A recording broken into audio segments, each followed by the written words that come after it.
Hola amigos, hoy vamos a hacer el examen de Matemáticas 2 propuesto en junio del 2021 en Cataluña para el acceso a la universidad.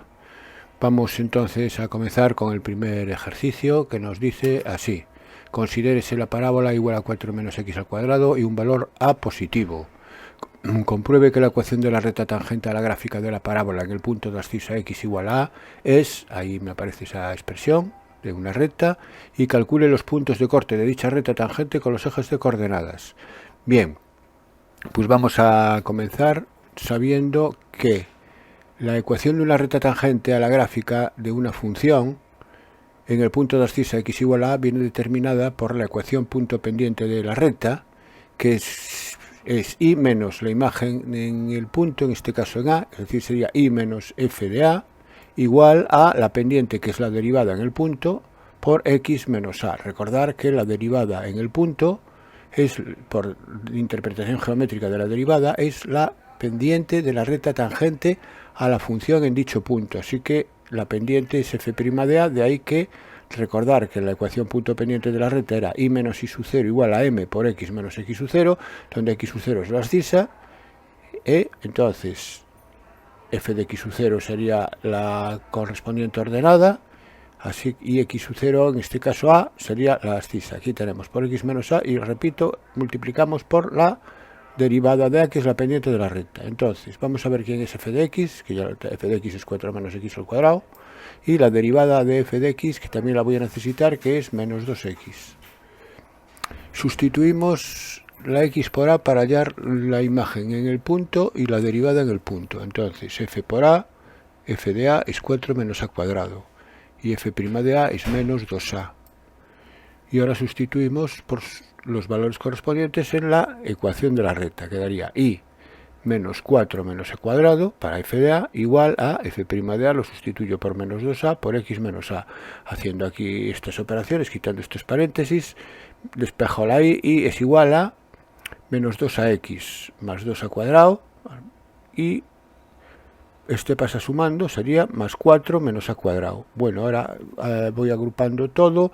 ¿Qué es lo que tiene x? Lo que tiene x es el menos 2a, y lo que no tiene x, que sería el término independiente, la ordenada en el origen de la recta, sería a cuadrado más 4. Así que esto sería la ecuación de la recta, igual a menos 2ax más a cuadrado más 4, que es exactamente lo que me piden que demuestre. Y ahora me piden que calcule los puntos de corte de dicha recta tangente con los ejes coordenados. Los ejes coordenados son la recta con el eje de las x. Vamos a primero con el eje de las x. El eje de las x, recordar que tiene de ecuación igual a 0. Si y es igual a 0, sustituyendo en la ecuación de la recta la y por 0, me queda menos 2ax más a cuadrado más 4 igual a 0, de donde podemos despejar x. X va a ser a cuadrado más 4 partido por 2a. 2ax lo paso para aquí sumando y despejo la x, el 2a que multiplica la x pasa dividiendo a cuadrado más 4. Pues ya tengo el valor de la abscisa, y por tanto la ordenada va a ser 0. Entonces el punto de corte va a ser a cuadrado más 4 partido por 2a, 0. Y vamos con el eje de las, aquí lo tengo, le voy a llamar P, y vamos con el eje de las Is. El corte con el eje de las Is, sabemos que el eje de las Is tiene de ecuación x igual a 0, pues haciendo por sustitución, sustituyendo x igual a 0 en la ecuación de la recta, me queda que y es igual a cuadrado más 4, porque esto se anula, el 2ax se anula, queda a cuadrado más 4, así que si es a cuadrado más 4, el punto de corte con el eje de las Is, que le voy a llamar Q, va a ser 0 a cuadrado más 4. Bien. Entonces ya tengo el apartado A resuelto. Vamos con el apartado B. Calcular el valor de A para el cual el área del triángulo determinado por dicha recta tangente y los ejes coordenados sea mínima. Entonces vamos a hacer un dibujo de la situación. Tengo los ejes coordenados, el punto P y el punto Q me determinan un triángulo. La recta con los ejes coordenados me determinan un triángulo rectángulo. Y me piden que calcule el valor de A para que el área de ese triángulo sea mínima. Pues lo que vamos a hacer es, en principio, el área escribirla en función del parámetro A. Entonces el área es base por altura partido por 2. ¿Cuánto vale la base? La base es la abscisa de P, es decir, la base es a cuadrado más 4 partido por 2a. Y la altura es la ordenada de Q, es decir, que es a cuadrado más 4. Entonces el área es base por altura partido por 2, que es base, repito, la abscisa de P, a cuadrado más 4 partido por 2A, por la altura, que es a cuadrado más 4, partido por 2, el 2 lo pongo aquí. Entonces esto es igual a cuadrado más 4 al cuadrado, partido por 4A. Y esto sería la función área en función del parámetro A minúscula.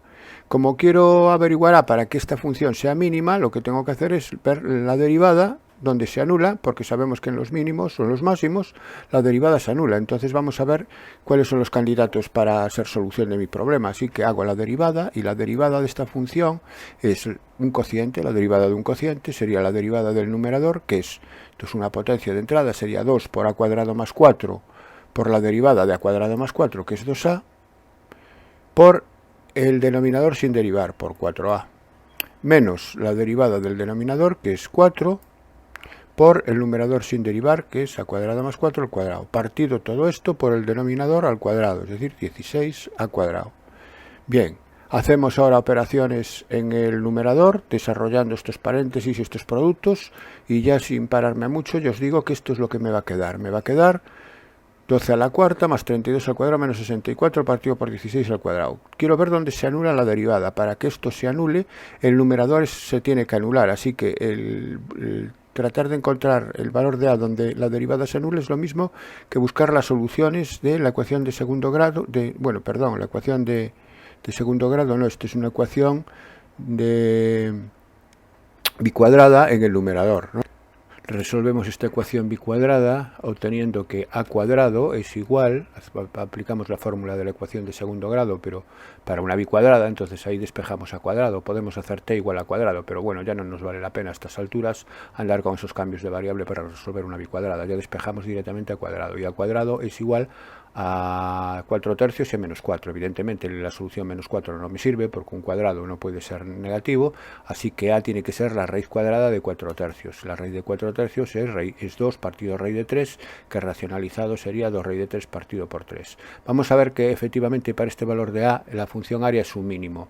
Para ello lo que hago es la segunda derivada. No, perdón, no hago la segunda, no voy a utilizar el criterio de la segunda derivada, voy a estudiar los intervalos de crecimiento y decrecimiento y veo que es donde me cambia de creciente a creciente para que haya un mínimo. Entonces, este punto que anula la derivada es un punto crítico que me va a dividir el dominio es de 0 a más infinito porque estamos suponiendo que A es un valor de 0 hasta más infinito. Entonces me lo va a dividir entre los intervalos 0, 2 raíz de 3 partido por 3 y 2 raíz de 3 partido por 3 hasta más infinito. En el caso de 2 raíz de 3, en este intervalo, cojo un punto del intervalo, por ejemplo el 1, porque 2 raíz de 3 partido por 3 es 1,15, así que el 1 está dentro de este intervalo. La derivada en 1, pues sustituyo la derivada donde la tenía, la derivada aquí está, es esta expresión que está aquí, sustituyo A por 1 y me va a dar negativo. Si me da negativo quiere decir que la función área es decreciente. Ahora, en el intervalo 2 raíz de 3 partido por 3 hasta más infinito, voy a tomar el 2, que es un punto de este intervalo, y al sustituir por 2 aquí efectivamente me da positivo, y por tanto la función es creciente. Si la función cambia en 2 raíz de 3 partido por 3 de decreciente que va hacia abajo a creciente que va hacia arriba, quiere decir que en 2 raíz de 3 partido por 3 alcanza un mínimo relativo. Y el mínimo, ¿quién lo alcanza? La función, que es el área. Así que ya tengo el valor de A para que el área sea mínima. Bueno, este sería el ejercicio 1. Pasamos al siguiente. Considera el sistema de ecuaciones lineales que depende del parámetro real P. Discuta el sistema para los diferentes valores del parámetro P y resolverlo si es posible para el caso P igual a 2. Bien, como siempre, pongo en forma matricial el sistema, es AX igual a B, donde A es la matriz de los coeficientes de las incógnitas, en este caso es P1, 1, 2P, P cuadrado, 2, 1, 1, y X es la matriz columna de las incógnitas y B es la matriz columna de los términos independientes. Calculamos el determinante de A, lo hacemos por la regla de Sarrus, por la diagonal principal, P cuadrado más 2P cuadrado más 2, por la diagonal secundaria sería menos 2P, menos P al cubo, menos 2. Bien, agrupamos esto, sumamos lo que tiene los mismos grados, ordenando desde grado mayor a grado menor, y obtengo una expresión polinómica en P de grado 3. Voy a ver dónde se anula. Para ver dónde se anula esta expresión puedo sacar factor común a P que multiplica A menos P cuadrado más 3P menos 2, una solución ya va a ser P igual a 0 y otra solución va a ser el resultado de resolver esta ecuación de segundo grado, que me va a dar como soluciones 1 y 2, es decir, el 1 y el 2 se obtiene resolviendo esta ecuación de segundo grado que aparece aquí entre paréntesis. Podéis comprobarlo y que efectivamente es así. Entonces tengo tres casos, tres valores de P que me van a generar cuatro casos. El primer caso y el más directo y el más sencillo es que P sea distinto de 0, de 1 y de 2. Si P es distinto de 0, de 1 y de 2, está claro que el determinante de A es distinto de 0. Si el determinante de A es distinto de 0, el rango de A es 3. Y como la ampliada es pasar de una matriz 3×3 a una matriz 3×4, el rango no aumenta, no puede modificar. No puede pasar a 4, entonces el rango sigue siendo 3, así que los rangos de la matriz principal y de la ampliada coinciden, y coinciden además con el número de incógnitas. Esto quiere decir, por el teorema de Rouchet, que el sistema es compatible determinado, tiene solución única. Bueno, entonces ya tengo estudiado ese caso. Vamos con el caso 2, P igual a 0. En el caso P igual a 0 sustituyo en A P por 0 y obtengo la matriz principal 0, 1, 1, 2, 0, 0, 2, 1, 1. Voy a estudiar el rango de esta matriz. Sé que el rango no puede ser 3 porque el determinante de esta matriz era 0. Ya lo habíamos comprobado aquí, al principio. Entonces, es rango 2. Para ello tengo que encontrar un menor de orden 2 no nulo. ¿Lo encuentro? Sí, aquí. Aquí veo que hay uno donde el determinante es menos 2, distinto de 0, tiene orden 2, por lo tanto el rango de A es igual a 2. Vamos con la matriz ampliada. La matriz ampliada es añadirle a la matriz A la columna 2, 1, 2. Aquí la tengo. Y lo que tengo que ver es si encuentro algún menor de orden 3 no nulo aquí dentro. Bueno, el A de entrada, las tres primeras columnas constituyen la matriz A, que sé que el determinante es 0, por lo tanto que ya no lo veo. Y ahora observar que si cojo la columna segunda y la tercera, como son iguales, el determinante surgido de esa elección siempre me va a dar 0. Así que el único determinante que tengo que estudiar aquí es el de la primera, segunda y última columna, porque los demás son 0 por la razón que acabo de aducir. Así que voy a estudiar el determinante formado por la columna 0, 2, 2, 1, 0, 1 y 2, 1, 2. Y al realizarlo, por la regla de Sarrus, me da 0 también. Esto quiere decir que todos los menores de orden 3 dentro de la matriz ampliada son nulos. Así que el rango de la ampliada no puede ser 3, tiene que ser 2. ¿Y qué menor de orden 2 tengo dentro de la ampliada que no nulo? Pues el mismo que he tomado en A. Forma parte también, es un menor de orden 2 de la matriz ampliada. Entonces, si el rango de la ampliada es 2, como coincide con el rango de la principal y menor que el número de incógnitas, el sistema es compatible indeterminado con un grado de libertad. Recordar que los grados de libertad vienen dados por el número de incógnitas menos el valor del rango, en este caso coincidente. Un grado de libertad quiere decir que a la hora de resolver el sistema voy a tener que darle libertad a una de las incógnitas. En este caso se la daría a Z, que es la que no forma parte del menor que he utilizado en la columna de Z. La columna de Z no forma parte, sería Z quien le daría la libertad. Pero bueno, eso ya es otra cuestión, sería el procedimiento para resolverlo. Yo de momento estoy discutiendo el sistema. El siguiente caso es P igual a 1. Si P es igual a 1, ahora la matriz A se convierte en esta matriz, sustituyendo P por 1.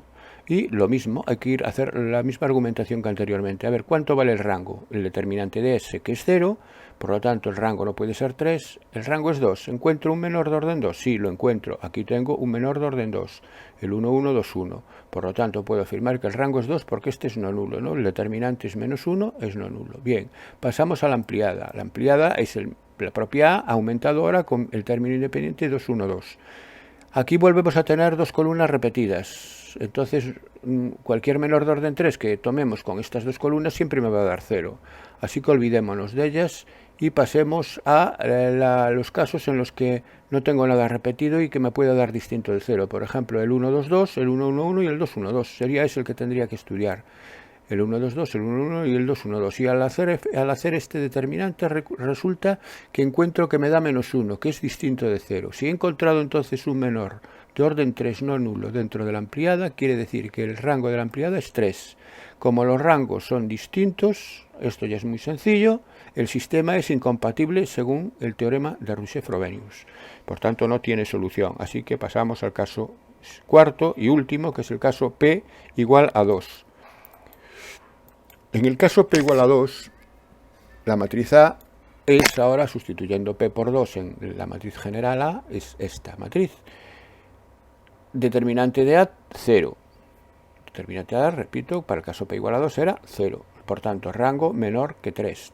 Rango 2. Sí, ¿por qué el rango 2? Porque encuentro un menor de orden 2 que voy a utilizar, que es este que está aquí. Su determinante es 4 menos 2, 2 distinto de 0, rango 2. ¿Y la ampliada? Bueno, pues la ampliada, aquí la tengo. Y la ampliada, observo, aquí fijaros que se observa que la primera columna y la primera fila y la tercera fila son iguales. Entonces, cualquier menor de orden 3 que yo tome dentro de la matriz ampliada siempre va a tener la primera fila y la tercera fila iguales. Si un determinante tiene dos filas iguales, el determinante es 0. Entonces aquí ya puedo argumentar que cualquier menor de orden 3 que tome es 0. Si no veis esto, si no lo veis, tendríais que hacer los determinantes de orden 3 correspondientes, cogiendo siempre la columna 2, 1, 2 y comprobar que es 0. De esa manera podéis afirmar que el rango de la matriz ampliada no va a ser 3, va a ser 2, o sea, que el rango de la matriz ampliada va a ser 2. Bueno, mi argumentación ya la habéis escuchado, es que tienen dos filas iguales, todos los menores, ¿no? Y si no, lo tendríais que hacer determinante a determinante, es decir, hacer tres determinantes de orden 3 igualarlos a 0. Bueno, pues entonces, si los rangos son coincidentes y menor que el número de incógnitas, estamos ante un sistema compatible indeterminado con un grado de libertad. Aquí le vamos y ahora me pide que lo resuelva para el caso P igual a 2. Bueno, ya que estoy en el caso P igual a 2, lo voy a resolver ya aquí. Como tiene un grado de libertad, tengo que darle libertad a una incógnita. ¿A qué incógnita? A Z. Siempre darle libertad a aquella que no toméis en la columna que no toméis en el menor, a Z. Entonces, libertad para Z. Y eso quiere decir que a Z le doy valores, le doy un valor cualquiera. Le llamo alfa, lambda, le llamo m, llamarle un valor cualquiera. Esto está indicando que Z toma un valor cualquiera. Bien, y si Z toma un valor cualquiera, las ecuaciones en qué se transforman. Fijaros que prescindo aquí de la última ecuación, la 2, 1, 1 es la fila que se corresponde a la ecuación 2x más y más z igual a 2. Entonces, de esta ecuación olvidaros. Vamos a trabajar con la primera y con la segunda. Entonces, las ecuaciones van a ser las correspondientes a los valores que están en el menor. Serían 2x más y, por un lado, y 2x más 2y. ¿Igual a quién? Pues van a ser igual a 2, que es el término independiente en la primera, menos la z que pasa para el otro lado. Y aquí el p cuadrado z, que es el 4z, pasaría al otro lado también. Entonces las dos ecuaciones equivalentes son estas. 2x más y igual a 2 menos alfa y 2x más 2y igual a 1 menos 4 alfa. Aquí lo tenemos, ¿vale? Y ahora esto se resuelve, esto es un sistema compatible determinado en X e Y, esto se resuelve por los métodos que queráis. Hombre, aquí lo más rápido e inmediato es restar la segunda a la primera, se anulan las X. 2X menos 2X se anula, 2Y menos Y queda Y, y al restar aquí queda 1 menos 2 menos 1, y menos 4 menos alfa menos 3 alfa, con lo cual la Y ya queda despejada en función de alfa. Y ahora despejamos X en cualquiera de estas dos. Para despejar X en cualquiera de estos dos, por ejemplo, en la primera queda 2X es igual a 2 menos alfa menos Y, pero menos Y es 1 más 3 alfa. Entonces queda 2 más 1, 3, y menos alfa más 3 alfa más 2 alfa, queda 3 más 2 alfa. 2x es 3 más 2 alfa, x es 3 más 2 alfa partido por 2. Bueno, pues entonces las soluciones de mi sistema compatible indeterminado, aquí las tengo resumidas. X 3 más 2 alfa partido por 2, y 1 menos 3 alfa, 1 menos 1 menos 3 alfa, y z igual a alfa. Toma infinitas soluciones, porque alfa, a medida que le voy dando valores a z, o valores a alfa, voy obteniendo otros valores para x y para y. Esas son las infinitas soluciones de mi sistema. Bueno, pasamos al ejercicio número 3. Considere el punto, un punto y un plano y una recta. Encontrar las coordenadas del punto P' simétrico de P respecto del plano pi. Bien, bueno, vamos a hacernos una composición de lugar para hacer el problema. Entonces, esto sería, tenemos un punto P, que lo voy a situar aquí, un plano pi, que evidentemente el punto no está en el plano porque no satisface la ecuación del plano. Fijaros, x no es, y menos 1 no es igual a 3, entonces el punto es externo al plano. Y la recta, una recta cualquiera que tiene estas ecuaciones, y que la voy a representar por esta línea roja, que sería aquí, R, que intercepta al plano en este punto. Y me piden el simétrico de P respecto del plano. Entonces ese punto le voy a llamar P'. Sabemos que el simétrico es aquel que, proyectando P ortogonalmente sobre el plano, el simétrico sostiene al otro lado del plano siguiendo la prolongación de esa recta. Entonces aquí lo que tengo que hacer es, para hallar el simétrico, lo que tengo que averiguar es en la recta que pasa por P y es perpendicular al plano. Esta recta que acabo de dibujar. Esta recta va a cortar al plano en un punto que le voy a llamar M, que va a ser el punto medio entre P y P', por simetría. Bueno, entonces se trata de averiguar M. Por lo tanto, lo primero que voy a hacer es la recta que le voy a llamar, para diferenciarla de la recta roja, la voy a llamar recta S. Los elementos de la recta S son el punto P y un vector. ¿Qué vector? El vector director de la recta va a ser el vector director del plano, porque al ser perpendicular sabemos que el vector del plano, el normal del plano, es el vector director de esta recta. ¿Y cuál es el vector normal del plano? El vector normal del plano son los coeficientes de x, y z. Es decir, que sería 1, menos 1, 0. Fijaros que yo he puesto la recta en forma cartesiana, siempre igualándola a 0, ordenándola, igualándola a 0, aunque aquí me aparece x igual a y, es lo mismo que x menos y igual a 0, para obtener los coeficientes de las componentes del vector normal. Sería 1 menos 1, 0, aquí lo tengo.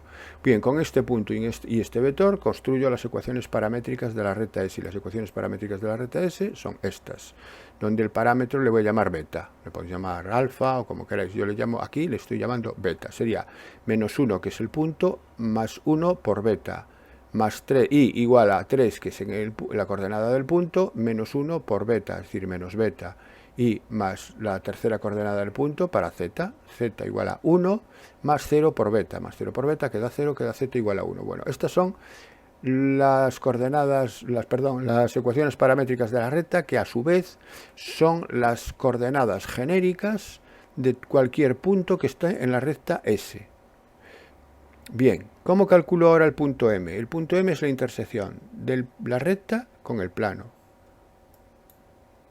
S intersecado con el plano pi. Bien, ¿y cómo calculamos eso? Bueno, como M es un punto de la recta S, M va a tener de coordenadas menos 1 más beta, 3 menos beta y 1. Si M, como está en el plano, tiene que satisfacer las ecuaciones del plano. Por lo tanto, las coordenadas de M tienen que satisfacer la ecuación. Es decir, que menos 1 más beta lo tengo que sustituir por X. Menos 3 menos beta, que lo sustituyo por Y, me tienen que dar 0. Entonces, eso es lo que tengo que hacer. X menos 1 más beta, menos Y, menos 3 más beta igual a 0. De aquí me queda una ecuación en beta, 2 beta igual a 4, beta igual a 2. Si beta es igual a 2, ya tengo el punto M, que sería sustituir beta por 2 en la recta S. Sustituyendo beta en la recta S, me queda x igual a 2 menos 1, 1, y igual a 3 menos 2, 1, y z igual a 1. Entonces el punto M es el punto 1, 1, 1. Ahora bien, el punto M es el punto medio entre P y su simétrico P'. Y el punto medio se obtiene sumando los extremos, o sea, P y P' partido por 2. Aquí estoy haciendo abuso del lenguaje porque aquí estoy sumando puntos. Yo no tengo definida esa operación. Sí podemos sumar vectores. Entonces, en vez de puntos, pensar en vectores de posición de los puntos. Es decir, el vector OM es igual al vector OP más OP' partido por 2. Y entonces estaría perfectamente lícito el sumarlo. De todos modos, lo voy a hacer así porque el resultado final va a ser el mismo, ¿eh? Entonces, permitidme esta licencia. Quedamos entonces que para hallar el punto medio es la suma de los puntos extremos partido por 2. De aquí despejamos P', que es lo que yo quiero averiguar. P' es el 2 pasa multiplicando al M y el resto la P. P' sería 2M menos P. 2M es 2 por 1, 1, 1, que sería el 2, 2, 2. Y P menos P, que era menos 1, 3, 1. Haciendo esta resta, componente a componente, obtengo P', que es el vector 3, el punto 3 menos 1, 1. Bien, entonces ya tengo el apartado A resuelto. Vamos con el apartado B. De todos los planos que contienen a la recta R, encontrar la ecuación cartesiana del que es perpendicular al plano pi. Bueno, vamos a ver entonces aquí cómo hacemos con esto todos los planos que contienen a la recta R. Vamos a escaparnos del concepto de haz de planos que en muchos centros nos estudia y vamos a tratar de hacer este problema con los conocimientos que tenemos. Vamos a ver, yo tengo un conjunto de planos que contienen a la recta R que les voy a representar por la letra pi', y esos planos tienen de ecuación una ecuación genérica, porque son infinitos, evidentemente. Todos los planos que contienen una recta son infinitos. Y van a tener de ecuación a x más b más cz más d igual a 0. Voy a tratar de, a partir de estos datos, averiguar lo que me piden. Entonces, vamos con las condiciones. En primer lugar, me dice que contienen a la recta R. Esto es importante, porque si contienen a la recta R, todos los planos que contienen a la recta R, el vector normal, fijaros lo que voy a decir, el vector normal del plano es perpendicular al vector director de la recta. Siempre. Entonces, ¿cuál es el vector normal del plano? El vector normal de los planos, en este caso, serían de la forma A, B y C. Y el vector director de la recta, estamos hablando de la recta R, ¿eh? El vector director de la recta R es el 2, 3, 1, que son los denominadores de las expresiones que me dan la ecuación continua. Bien, entonces estos dos vectores son perpendiculares. Si son perpendiculares, su producto escalar es 0 y su producto escalar es 2a más 3b más c. 2a más 3b más c es igual a 0. De donde de aquí lo que voy a hacer es despejar c, para poner c en función de a y de b. c es menos 2a menos 3b. Por lo tanto, ahora voy escribiendo progresivamente la ecuación general de esos planos. Sería pi', sería ax más bi, donde está c, pongo menos 2a menos 3b por z más d. Bueno, tengo esto, de momento tienen esta forma. Bien, sigo, más condiciones. Otra condición es que si todos los planos estos, pi', contienen a la recta, el punto de la recta, que es el punto, voy a la recta R, repito, el punto 1, 0, 2, el punto 1, 0, 2 pertenece a todos los planos. Si el punto 1, 0, 2 pertenece a este conjunto de planos, yo sé que tiene que satisfacer la ecuación de ellos, es decir, que sustituyendo x por 1, y por 0 y z por 2, se tiene que verificar la igualdad, así que es lo que voy a hacer. Es decir, ¿qué hago? O el punto 1, 0, 2 pertenece al plano, a pi', por tanto, al sustituir me queda a por 1, a, más 0 por b se anula, menos 2a menos 3b por z, z lo sustituyo por 2, más d igual a 0. Y de aquí voy a despejar d. Entonces, d, haciendo operaciones aquí, de este paréntesis, y sacando el paréntesis, y despejando d, queda que es 3a más 6b. Entonces ahora ya d, voy a pi' de nuevo, lo escribo yo con menos parámetros, ahora con a y con b solamente, porque sería ax más bi, menos 2a menos 3b por z, más d es 3a más 6b, igual a 0. Bien.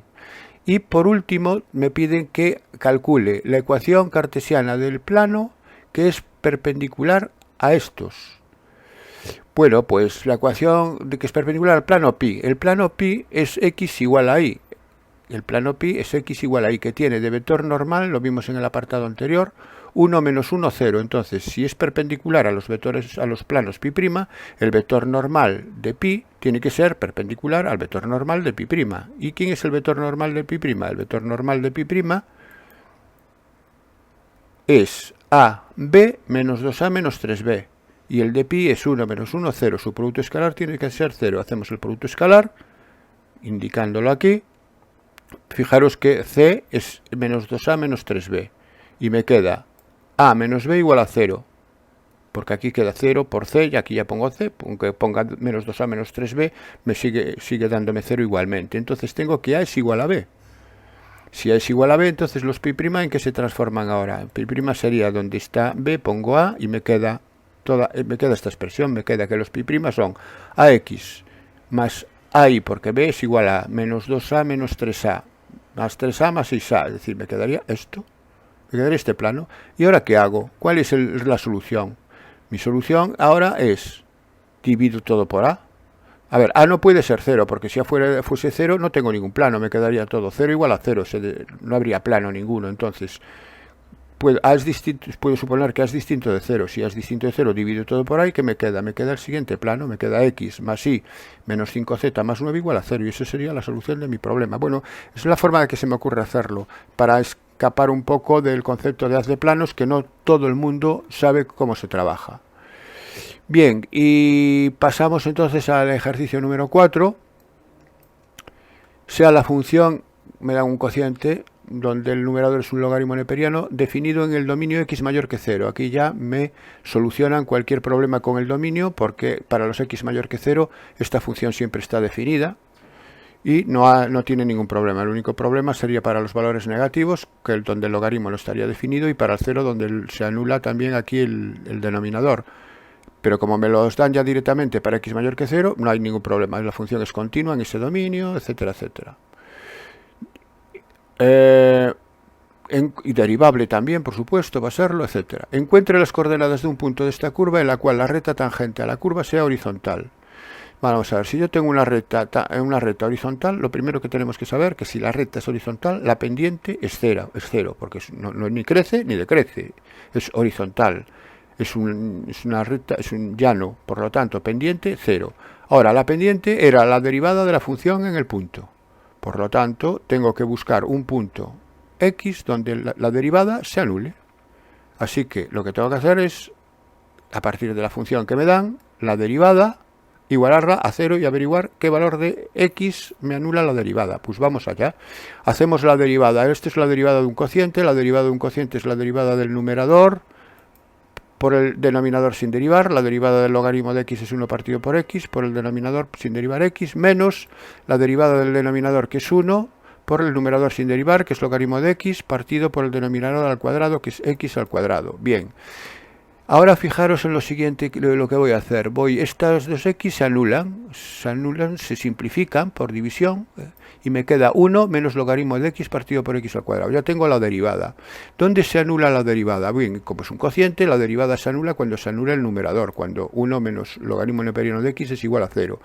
Esto es cuando el logaritmo neperiano de x es igual a 1, y si el logaritmo neperiano de x es igual a 1, x, como el logaritmo neperiano es el logaritmo en base e, es e elevado a 1, eso es x es elevado a 1, x es el número e.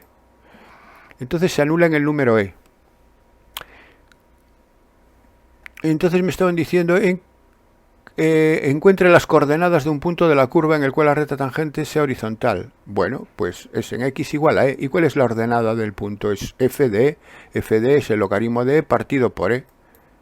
F de es el logaritmo de partido por e. El logaritmo de es 1. 1 partido por e, 1 partido por e. Este sería el punto donde la recta tangente es horizontal.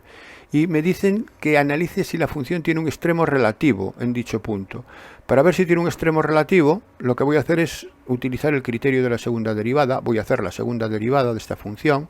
Y la segunda derivada es la derivada del numerador, que es menos 1 partido por x por el denominador sin derivar, que es x al cuadrado, menos la derivada del denominador, que es 2x, por el numerador sin derivar, siempre poniendo paréntesis, porque el numerador es una suma, ponerme paréntesis, partido por el cuadrado del denominador, que sería x a la cuarta.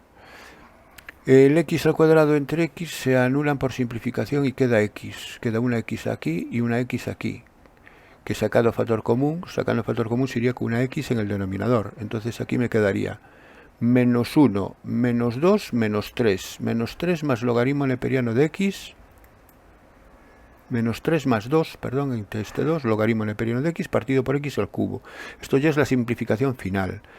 Y el criterio de la segunda derivada, tengo que sustituir el punto crítico, en este caso e, que era donde se anulaba la primera, en la x, en la segunda derivada. Así tengo que calcular la segunda derivada en e. La segunda derivada en e es menos 3 más 2 logaritmo neperiano de e partido por e al cubo. El logaritmo neperiano de e es 1, menos 3 más 2 es menos 1, que es negativo, y e al cubo es positivo.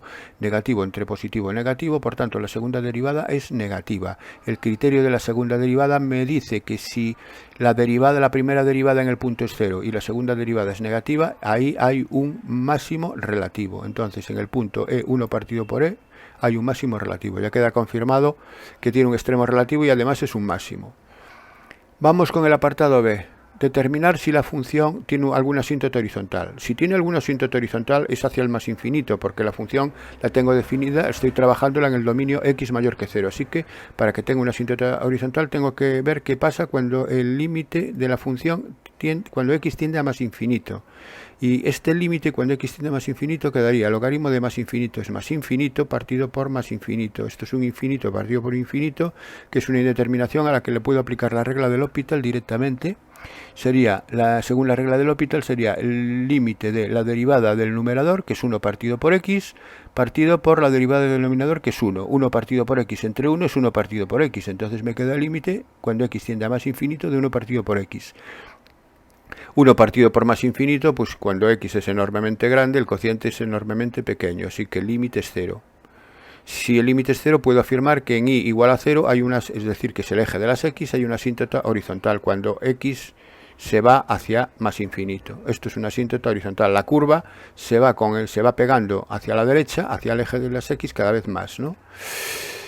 Apartado C. Calcula el área de la región determinada por la curva que me dan, por f de x, y la recta es x igual a 1 y x igual a e. Hago un dibujo aproximado de la gráfica de la función entre 0 y 5 en el que quede representado el área calculada. Bueno, para calcular el área entre la función y la recta es x1 y x igual a e, y con el eje de las x, entiendo que hay que hacerlo, el área determinada por la curva igual a f de x y las rectas.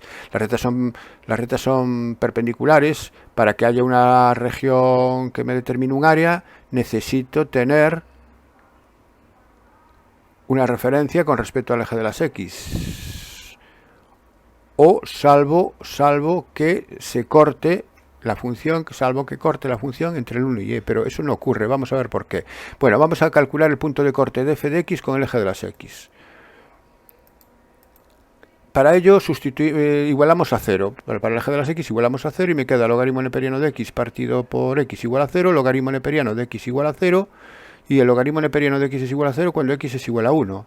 Entonces corta el eje de las x en el 1, no lo corta dentro del intervalo 1e, lo corta en el extremo solamente.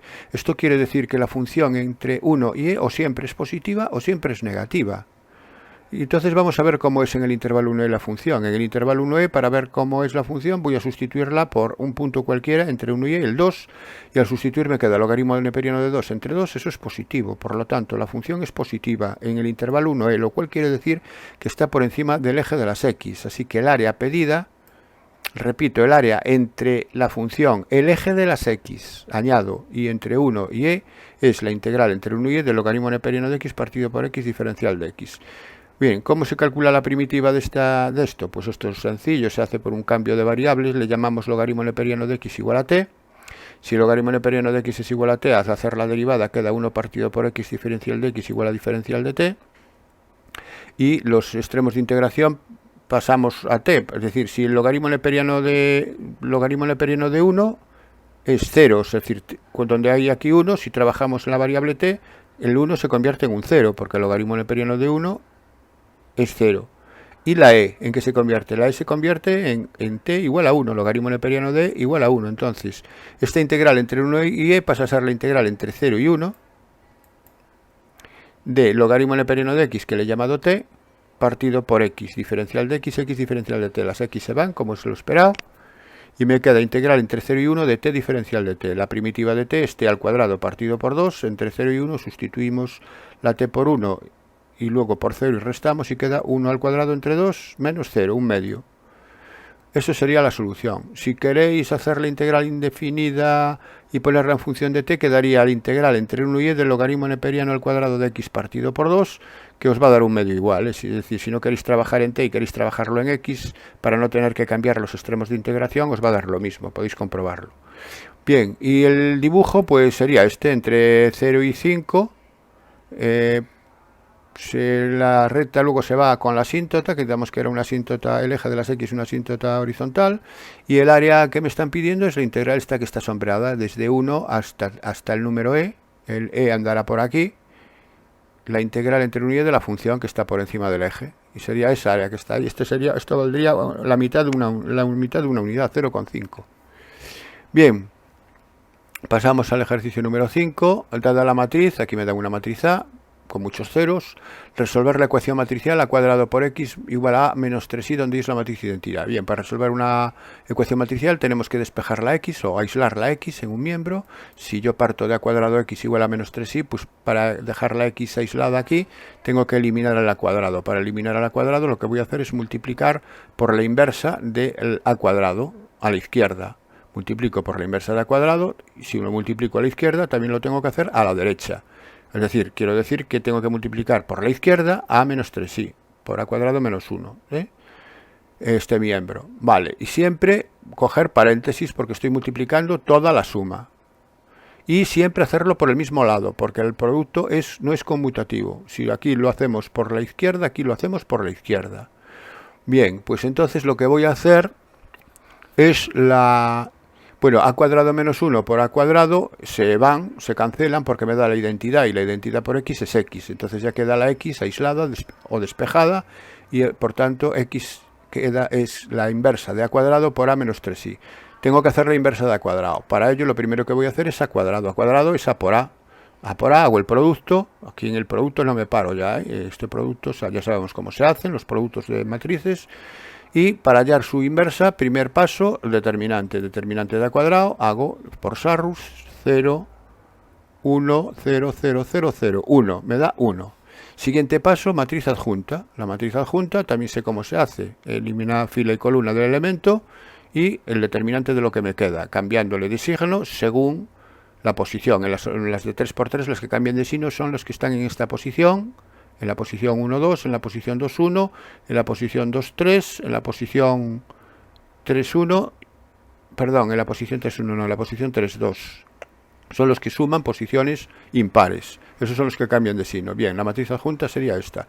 El tercer paso es transponer esa matriz, es decir, la transpuesta de la adjunta. Transponer tampoco tiene ni dificultad porque es transformar filas en columnas o columnas en filas. Y por último, dividir la matriz obtenida en el último paso, dividirla por el determinante. Como el determinante es 1, al dividir por 1 me queda como está y por tanto puedo afirmar que esta es la matriz inversa que estoy buscando. Bueno, pues si ya tengo esta matriz, ahora lo único que tengo que hacer es multiplicarla por a menos 3i. Así que indico que x va a ser igual a la matriz inversa que acabo de calcular por a menos 3i. Bien, a menos 3i ya lo hago directamente porque es muy sencillo. 3i es la matriz identidad donde tiene todos ceros menos 3s en la diagonal. Entonces sería a menos 3s en la diagonal. Queda igual que a como está, pero en la diagonal serían todos menos 3. Menos 3, menos 3 y menos 3. Aquí está, menos 3, menos 3, menos 3. Y el resto igual, no cambia. Y al multiplicar me queda, pues primera fila, primera columna, 0 más 1 por 0, 0. Siguiente fila por siguiente columna, 0, 0, 1.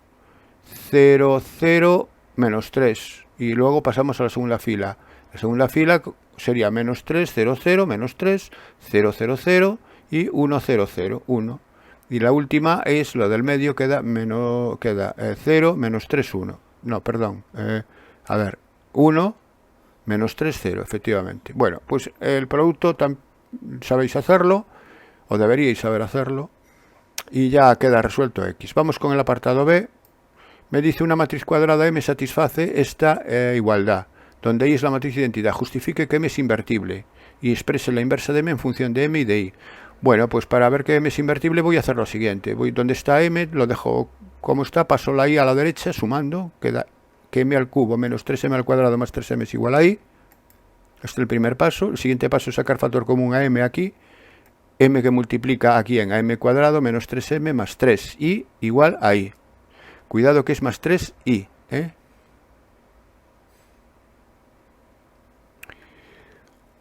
¿Por qué es más 3i? Porque aquí tengo una suma, tengo 3m más, si 3m más 3 no tiene sentido, porque una matriz no la puedo sumar con un número, tengo que sumarla con una matriz del mismo orden. Por eso tengo que multiplicar, cuando sean constantes, tengo que multiplicar por la i, cuando se trate de sumar constantes con matrices. Bien. Siguiente paso, aquí que tengo un producto de matrices m por otra matriz igual a i. Y tengo una propiedad que me dice que el determinante de un producto es el producto de los determinantes. Así que el determinante de esta expresión que está a la izquierda es igual al determinante de i. Pero el determinante de este producto es el determinante de m por el determinante de m al cuadrado menos 3m más 3i. Y es igual al determinante de i, pero el determinante de la matriz de identidad es 1. Si tiene todo diagonales, si tiene unos en la diagonal y ceros en el resto, el determinante es 1. Entonces, ¿qué he demostrado? He demostrado que el determinante de m por el determinante de esto es 1. Esto quiere decir que el determinante de m no puede ser 0, porque si el determinante de m fuese 0, este producto me daría 0, y aquí me está dando 1. Con lo cual, el determinante de m es distinto de 0, y esta es la condición necesaria y suficiente para que m tenga inversa. Si el determinante de m es distinto de 0, m tiene inversa y por lo tanto es invertible. Entonces ya he demostrado que la matriz m justificado que m es invertible. ¿Y cómo expreso la inversa de m en función de mi de i? Pues también fácil. Lo que hago es multiplicar, me voy a esta expresión que tengo aquí, la segunda, fijaros, la que está igualada ahí, y la multiplico por m menos 1. Si multiplico por m menos 1 a la izquierda y multiplico la m menos 1 por i también, ¿qué me queda? M menos 1 por m al cubo, ¿quién es? Pues fijaros que un m al cubo es m por m por m. Un m menos 1 por uno de los m's queda i. Entonces me queda m al cuadrado. M menos 1 por m al cubo es m al cuadrado, ¿no? Menos 3, m menos 1 por m al cuadrado es m, porque queda menos 1 por m, menos 1 por m, sí, y por m, m. Y 3m por m menos 1 es 3 por m menos 1 por m, sí, es 3i. Y m menos 1 por i es m menos 1. Entonces ya he expresado m menos 1 en función de m y de i. Sería esta igualdad. Bien, pasamos al ejercicio sexto y último. Considero la función, me dan una función exponencial y sumado con un polinomio. Estudiar la continuidad, los extremos relativos y los intervalos de crecimiento y decrecimiento. Bueno, aquí de la continuidad poco hay que decir. El dominio de esta función es todo R, porque está definido para cualquier valor de X, no hay ningún problema. Y va a ser continua en todo R, porque las imágenes van a coincidir con los límites en el punto. Entonces, con la continuidad poco hay que estudiar. Aquí solo decir que es continua en todo su dominio. Vamos a estudiar los extremos relativos y los intervalos de crecimiento y decrecimiento. Para ello, la derivada, como siempre. La derivada es elevado a x menos 1 menos 1, porque la derivada de menos 1 es 0, y queda esto, ¿no? ¿Dónde se anula? Bueno, pues se anula cuando e elevado a x menos 1 menos 1 es igual a 0. Cuando x elevado a menos 1 es igual a 1, esto es una ecuación exponencial, x menos 1 tiene que ser 0.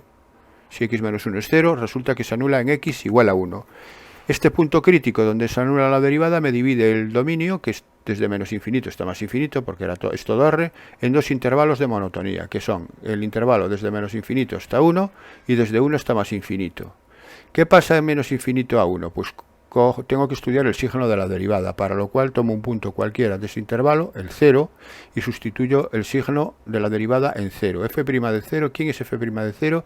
F' de 0 es elevado a menos 1 menos 1. Elevado a menos 1 es 1 partido por e. 1 partido por e es 0 y pico. Si le resto 1 me queda negativo. Por lo tanto, esta expresión es negativa, f' de 0 es negativa, y eso quiere decir que la función es decreciente. ¿Y qué ocurre en 1 más infinito? Pues sustituyo la derivada en x igual a 2 y me queda e elevado a 2 menos 1 es el número e menos 1. El número e sabemos que es 2 y pico menos 1 es positivo, por tanto la función es creciente. Pues ya está, si ya tengo los intervalos de monotonía, de crecimiento y decrecimiento, ya sé que es decreciente menos infinito 1, es creciente en 1 más infinito, por tanto, en 1, que es donde me cambia, en el punto 1, hay cambia de decreciente que va para abajo a creciente que va para arriba, hay un mínimo relativo en el 1. ¿Y cuál es la imagen del 1? La imagen del 1 es elevado a 0, que es 1, menos 1, 0, menos 1, menos 1. Al final me da 1, menos 1. Eso sería el mínimo relativo.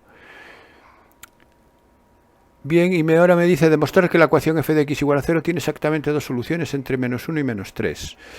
Bueno, para esto yo voy a hacerlo de la siguiente manera. Voy a utilizar un resultado que es una consecuencia conjunta del teorema de Bolzano y el teorema de Rolle, que me dice lo siguiente. Dice así: si tengo una función continua en un intervalo cerrado a b, derivable en el intervalo abierto, el producto de a por b es menor que 0, y la derivada es distinto de 0 en todos los puntos del intervalo AB, existe un único, este cerito quiere decir existe un único punto en el intervalo AB tal que f de c es igual a 0. Fijaros que es muy parecido al teorema de Bolzano. El teorema de Bolzano me dice que si la función es continua en AB y f de a por f de b es menor que 0, es decir, esas dos hipótesis solamente, existe un c perteneciente a B tal que f de c es 0, pero me dice que existe por lo menos uno, pueden existir más. Este teorema lo que me afirma es la existencia única del punto, porque aquí también me están pidiendo una unicidad hasta cierto punto. Me dice que tiene exactamente dos soluciones. Voy a tener que demostrar que tiene solución única en un trozo y solución única en otro trozo. A mí es que se me ocurre hacerlo de esa manera, no se me ocurre de otra forma. Bien, este teorema que voy a utilizar aquí lo voy a demostrar. Si queréis ver la demostración es muy sencilla, lo voy a demostrar al final del ejercicio. pero en principio el ejercicio lo voy a hacer sin demostrar el teorema, o simplemente aplicarlo. Bueno, pues entonces vamos allá. Me dice entre menos 1 y 3. Entonces lo que hago es lo siguiente. Voy a calcular cuánto vale f de menos 1, cuánto vale f de 3, y f de menos 1 resulta que es 1 partido por e al cuadrado, que es positivo. Vamos aquí, f de menos 1 es e elevado a menos 2 más 1 menos 1, es elevado a menos 2, que es 1 partido por e al cuadrado. Esto es positivo. Y f de 3, bueno, f de 1, ¿quién es f de 1? F de 1 lo calculé antes. F de 1 era menos 1, era negativo. Y f de 3, s cuadrado menos 4, si sustituyo x por 3, e cuadrado menos 4, que es positivo. Entonces aquí, para aplicar el teorema de Bolzano, tengo que buscar valores extremos donde los síginos sean distintos, para que la f de a por f de b sea menor que 0. Entonces voy a descomponer el intervalo menos 1, 3 en dos intervalos, desde menos 1 hasta 1 y de 1 hasta 3. Y voy a ver qué pasa en ellos. Entonces, lo primero, en menos 1, 1, en el intervalo menos 1, 1. ¿F es continua? Sí. ¿F es derivable en el menos 1, 1? También, porque F es derivable en todo R. ¿F de menos 1 por F de 1 es menor que 0? Sí, aquí acabamos de ver que F de 1 por F de menos 1 tienen distinto signo. ¿Y la derivada es distinto de 0 en menos 1, 1? Sí, porque la derivada, recordar que la derivada se anulaba, según el apartado anterior, se anulaba solamente en x igual a 1. Por lo tanto, la derivada no se anula entre menos 1 y 1 nunca. Entonces puedo aplicar este teorema. Me dice que existe un único punto, un único en el intervalo menos 1, 1, de forma que f de c se anula. Entonces tengo que en el intervalo menos 1, 1 hay un único punto. Y ahora hago lo mismo para el intervalo para el intervalo 1, 3. Para el intervalo 1, 3 la función es continua, es derivable. F de 1 por f de 3 es menor que 0 porque f de 1 es negativo y f de 3 es positivo. Y la derivada en el intervalo 1, 3 tampoco se anula en el intervalo abierto 1, 3 porque se anulaba solo en el x igual a 1. Aplicando este resultado existe un único punto de entre 1 y 3 tal que la función es 0. Entonces, fijaros, entre menos 1 y 1 tengo solo 1. Y entre 1 y 3 tengo solo 1. El único problema es que en el 1 también me diera 0, pero en el 1 no me da 0 porque f de 1 era menos 1. Sabemos que es menos 1, no se anula. Entonces ya he demostrado que tiene exactamente dos soluciones, exactamente dos, entre menos 1 y 3. Voy a demostraros ahora, para el que quiera verlo, bueno, aquí el examen se ha acabado. Si queréis cortar el vídeo, ya es la última pregunta. Si el que tenga interés en cómo se demuestra esto, lo voy a hacer a continuación. Entonces voy a demostrar que esta proposición parto de lo siguiente. Voy a hacerlo por reducción al absurdo. Por reducción al absurdo quiere decir que voy a suponer que en vez de uno solo existen dos. Vamos a demostrar la existencia. Y para demostrar la existencia hago lo siguiente. Como f es continua en AB y f de a por f de b es menor que 0, estas dos hipótesis, por el teorema de Bolzano, me dice que existe un punto C perteneciente en AB, tal que f de c es 0. Ya tengo demostrada la existencia. La existencia la demuestro por el teorema de Bolzano. El teorema de Bolzano me dice que existe por lo menos uno. El problema es la unicidad. El problema es demostrar que es único. Entonces, para demostrar la unicidad, es lo que os decía antes, lo voy a hacer por reducción al absurdo. Voy a suponer que no hay uno solo, sino que hay dos. Supongamos que existen dos puntos C y D en el intervalo AB, de forma que f de C y f de C, que sean distintos, lógicamente. Suponer que existen dos distintos, que sean distintos, de forma que f de C y f de D sea igual a 0. Y puedo suponer que C es menor que D. Si son distintos, uno va a ser menor que el otro. Voy a suponer que es C menor que D. Vale. Entonces, hacemos lo siguiente. El intervalo CD está contenido en el intervalo AB, porque C y D pertenecen a B. Entonces, el intervalo CD está dentro del intervalo AB. Entonces, sabemos que F es continua en el intervalo cerrado CD. Es derivable en el intervalo abierto CD, porque si la función es derivable en AB, como CD está dentro de AB, también es derivable en CD. Y, importante, f de c es igual a f de d, porque estamos suponiendo que f de c y f de d, los dos valen lo mismo, valen 0 en este caso. Fijaros que estas tres son las hipótesis del teorema de Rolle. Y entonces me dice que en estas condiciones el teorema de Rolle me garantiza la existencia de un punto, voy a llamarle E, perteneciente al intervalo CD, tal que la derivada en el punto es igual a 0. El teorema de Rolle garantiza la existencia de un 0 de la derivada en el intervalo d. Pero fijaros que aquí encuentro una contradicción con las hipótesis del teorema. Esto se contradice con el hecho de que la derivada no se anula en ningún punto del intervalo AB. Y sin embargo aquí he encontrado un punto del intervalo AB, puesto que CD está dentro de AB, donde se anula la derivada. Hay una contradicción entre el resultado que me da aquí y una de las hipótesis del teorema. Es decir, contradicción con el hecho de que la derivada se anule. O perdón, con el hecho de que la derivada no se anule. Aquí digo que no se anula y aquí por otro lado he encontrado un punto donde se anula. Eso es una contradicción. ¿Y esa contradicción de qué surge? Esa contradicción surge de hacer una suposición que es que existen dos valores distintos donde en el intervalo que se anulan. Conclusión. No puede ser, no puede haber dos soluciones distintas, por lo tanto tiene que haber una sola, ya he demostrado, así se demuestra la unicidad, el punto tiene que ser único. Bueno, pues esto sería la demostración del teorema que he aplicado para demostrar que tiene exactamente dos soluciones. ¿Puede haber otra forma de hacerlo? Pues sí, utilizando el hecho del crecimiento y el decrecimiento y el mínimo en 1 menos 1. Bueno, a mí se me ocurre esta, a lo mejor es la más complicada. De todos modos, buscar en internet otras posibles soluciones, que este ejercicio está resuelto en varias plataformas. Bien, pues nada, os dejo aquí y espero que os haya servido de ayuda. Os espero en el próximo vídeo.